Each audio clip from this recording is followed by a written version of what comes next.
Welcome to Surfin'. Today we're going to patina a piece of steel with a nice mottled black to jet black finish using a product called Easy Black 55. This process requires some tools such as paintbrushes, spray bottles with water, and a cleaning solution called Brush and Clean.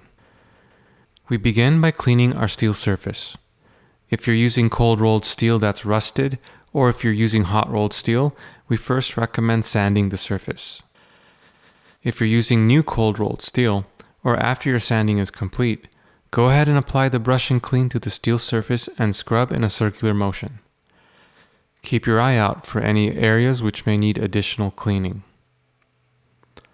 Once the part is cleaned, go ahead and use paper towels to absorb the cleaner off the metal surface. Follow up with a thorough rinsing with water.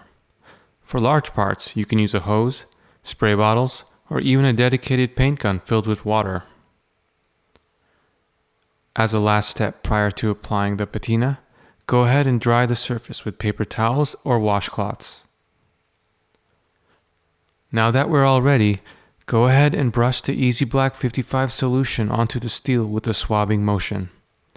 Use the brush to create mottled effects of different shades of blue, black, and gray. Just like the cleaning stage, pay attention to edges or corners which may need more solution. The more you apply the product, the darker the finish gets.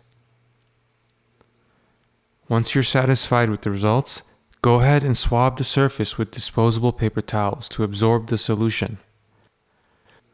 Once the solution is wiped off, go ahead and rinse the surface with water. For the final step, go ahead and wipe the water off with paper towels or similar rags or washcloths. Here we have applied the Acrylac 1045 sealer as a final step. The resultant finish is a matte black finish on steel. For more information, check out surfinchemical.com.